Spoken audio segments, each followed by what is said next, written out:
Morning everybody, 7:30. That's my usual time, by the way. If you want to tune in, if anybody wants to tune in, everybody's probably still in their bed. 7:30 in the morning. Glorious. All the boys are out in the golf course. You can see Scooney. Here's the leaving links. Fantastic locations. Yeah, okay. So I think it's day 5 or something like that of my 30-day challenge to do a live vlog every day. I'll refer to my notes again, let's be honest. Anybody that doesn't refer to notes and just runs it off the cuff is like something special, to be honest. Yeah, my next property. There'll be no surprise when I say my next property I bought, and 8 years later I sold it for triple the value. Yeah, because I've done it every successive day so far. Everybody going, God, this guy's loaded. Maybe I'll tell you more about what happened later on. I made one of the biggest, well, I wouldn't say, I took a huge hit financially for a decision I thought I was infallible at that time, I would say. I'll maybe tell you about that later on. Hi Julian, how are you? Well done, how you doing? Aye, good, thanks. You walking? Not running? Yeah, no, I'm walking, doing vlogs. Oh, right.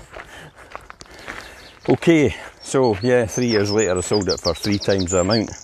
I made probably about 20,000, 29,000 top rent on it, which was fine, good income. But the importance today and the lesson learned from this is due diligence. I suppose at the time I was buying property like it was going out of fashion. I realised I proved the model to myself that it worked. It was rinse and repeat all the time. Buy, refurbish, rent. I think they call it BRR now. Buy, refurbish, rent, which is a model which is used.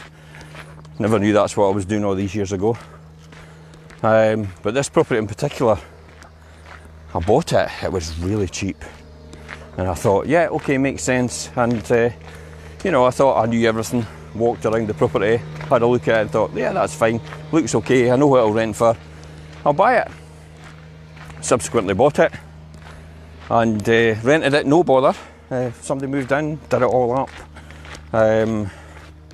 Well, did it all up, decorated, carpeted, made sure it was nice and clean and tidy. I always make sure, I mean, I don't know about anybody else, but, you know, I would never give somebody want a property to live in that I rent that I wouldn't live in myself, if that makes sense. I don't think it's right. If you're a landlord, this is the key, and I really believe this. If you're a landlord or you're thinking about going into property investment, this is not a cash cow. This is a slow burner. It develops wealth over a period of time. You're not there to take. You have to give.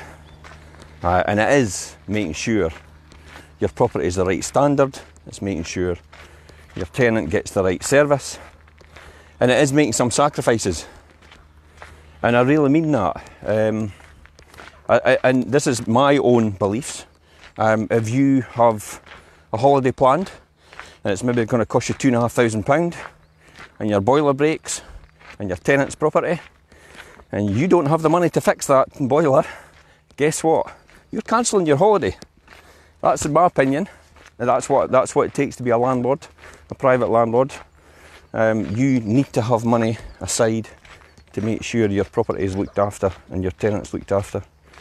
But that's a personal thing. Anyway, back to this property. Well, due diligence. Yeah, okay. I maybe didn't do it that well.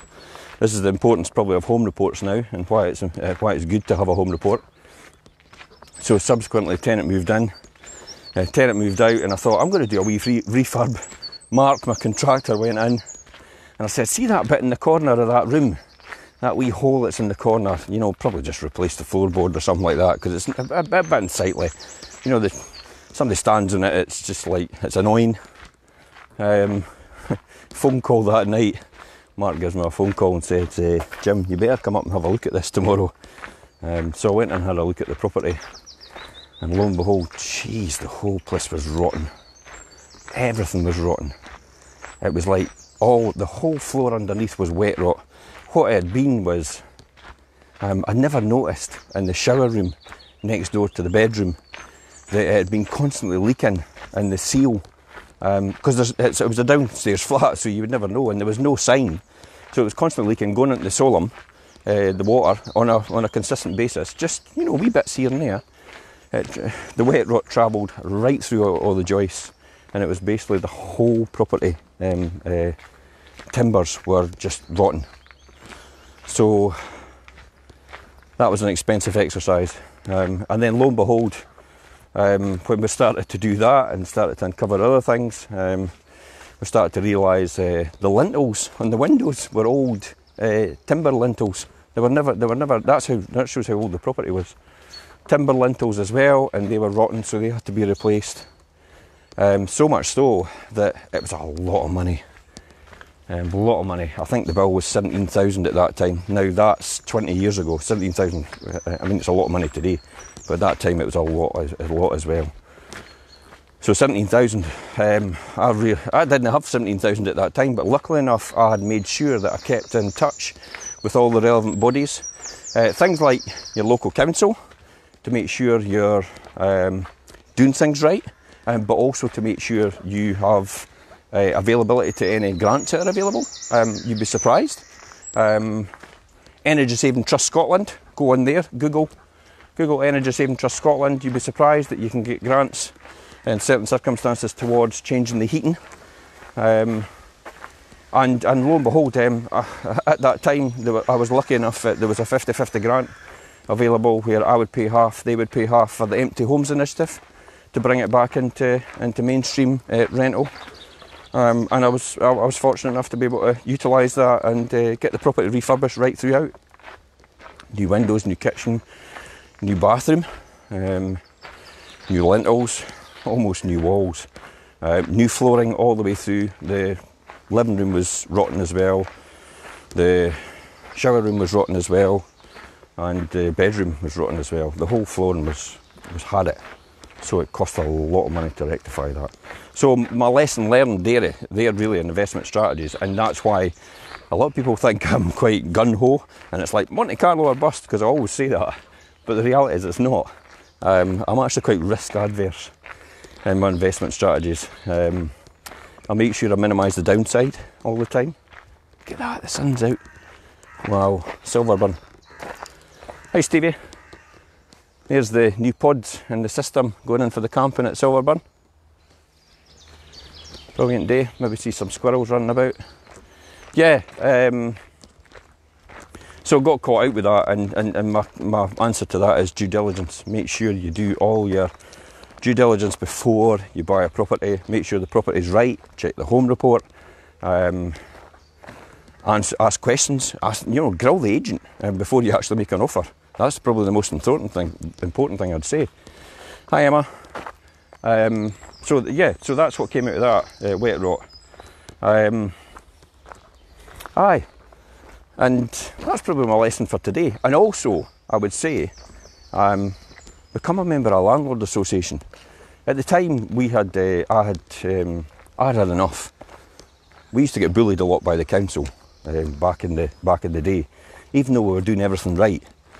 They just used to, because we didn't have a great relationship with them. So over a period of time, what I did was I got a number of bigger landlords together to form, it was at the London Links Hotel, and we formed our first meeting.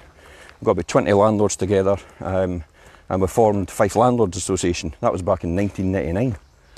And it was basically, it was more or less, and believe it or not, it was more or less safety in numbers. Worked that one out. Our safety in numbers, that's how we felt. We just got picked on continuously as private landlords. Even though we were doing everything right, there was just that draconian attitude towards us. So that's why we formed it, to professionalise the landlord circuit, or the landlord associations, and bring the standards up for everybody of the properties in the Fife area.